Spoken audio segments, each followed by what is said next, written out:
تو آزاد کشمیر میں ہونے والے انتخابات کو کشمیریوں کو جو ہے وہ اس میں خاص دلچسپی نہیں تھی، مگر ایک حلقے کے نتائج کو لے کے کل سے ہر جگہ کے اوپر ڈسکشن ہو رہی ہے کہ سردار عتیق احمد خان جو ہیں وہ ہار گئے ہیں۔ یہ حلقہ LA-14 غربی باغ ہے۔ سردار عتیق احمد خان کو ایسی صاحب و عبرت ناک شکست ملی کہ شاید ہی کسی نے تصور کیا ہوگا۔ اپنی جماعت بنائی، عوام دوست بازوں کے نام سے، اور دبئی میں کاروبار کرتے ہیں، بڑے سرمایہ دار شخص ہیں۔ اچھی بات یہ ہے کہ اس شخص نے سرمایہ جو ہے وہ عوام کی فلاح و بہبود کے اوپر خرچ کیا۔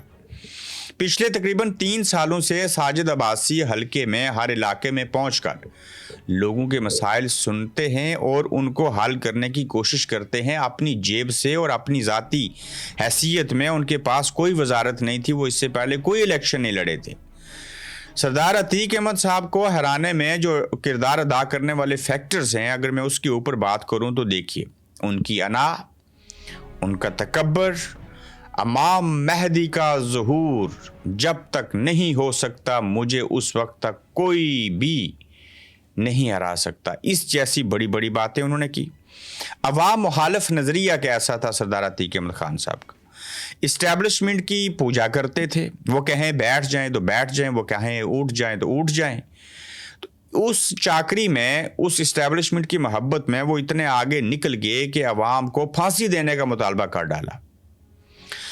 عوام نے بدلے میں ایک نئے امیدوار کو چنا، ٹھپے لگائے اور ایکشن کمیٹی کو جو شخص سپورٹ کرتا تھا ساجد عباسی، اس کو جتوا دیا۔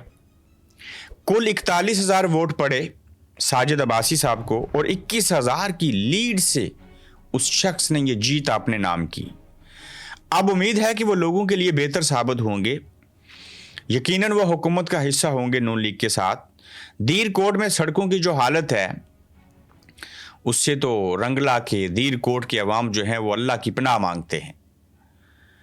میں صاحب خود وہاں سفر کر چکا ہوں، میں نے 3 دن وہاں پہ قیام کیا ہے۔ دوسری جانب سردار عتیق احمد خان کی ہار بہت سارے لوگوں کے لیے پیغام بھی ہے۔ ہمیشہ چاپلوسی اور چاکری اور بیت جو ہے اسی سے آپ نہیں جیت سکتے۔ یہ ثابت ہوا کہ عوام اصل میں طاقت کا سرچشمہ ہوا کرتے ہیں۔ تو سردار عتیق احمد خان صاحب کی شکست نظریہ الحاق پاکستان کو شکست، ساجد عباسی کی کامیابی عوام کی کامیابی، جوائنٹ عوامی ایکشن کمیٹی کی کامیابی۔ تو لہٰذا یہ سوال ہے کہ اتنی بڑی ریاستی جماعت، وہ آج ایک بھی اس کی سیٹ نہیں ہے اور اس کی نمائندگی جو ہے وہ آنے والی اس نئی اسمبلی کے اندر نہیں ہوگی۔ اس کا ذمہ دار کوئی اور نہیں سوائے سردار عتیق احمد خان صاحب کی اپنی ذات کی۔ منہ سے نکلے ہوئے الفاظ اور کمان سے نکلا ہوا تیر کہتے ہیں کہ کبھی واپس نہیں آتا۔ میں بھی چاہتا تھا سردار عتیق احمد خان صاحب جیسے لوگ اسمبلی کے اندر موجود ہونے چاہیے، لیکن ان کی عدم موجودگی کی وجہ وہ خود بنے اور عوام کا غم و غصہ تھا، اور انہوں نے جو الفاظ کہے عوام نے ان سے اس کا بدلہ لیا۔ تو لہٰذا یہ سبق ہے ان تمام سیاستدانوں کے لیے جو آئندہ مستقبل میں سیاست کرنا چاہتے ہیں۔ دیکھیے بہت ساری اور چیزیں ہیں۔ حلقہ LA-16 شرقی باغ کے 14 پولنگ سٹیشنز پر 15 اگست کو دوبارہ ری پولنگ کروانے کا فیصلہ ہوا ہے۔ حلقہ LA-15 وسطی باغ کے بقیہ 9 پولنگ سٹیشنز پر بھی 15 اگست کو ری پولنگ کا فیصلہ ہوا ہے۔ اب یہ ضیاء قمر جیت چکے ہیں میرے ذرائع کے مطابق، میرے تجزیے کے مطابق۔ مشتاق مناس ہار چکے ہیں۔ اب جو سردار قمر زمان صاحب کا حلقہ ہے وہ ہم دیکھیں گے کہ وہاں پہ چیزیں کیا ہوتی ہیں۔ اب شرقی باغ سے مسلم لیگ نون کے امیدوار سردار میر اکبر خان نے 3,225 ووٹس کے ساتھ لیڈ کر رہے ہیں، جبکہ بقیہ پولنگ سٹیشنز پر ووٹوں کی تعداد 7,500 ہے۔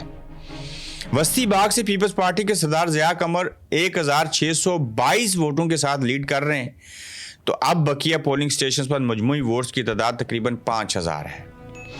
پھر آپ حویلی میں دیکھیے، رات کے فائرنگ ہوتی رہی، گراؤ جلاؤ ہوتا رہا، وہاں سے وزیر اعظم فیصل ممتاز راٹھور صاحب جیت گئے۔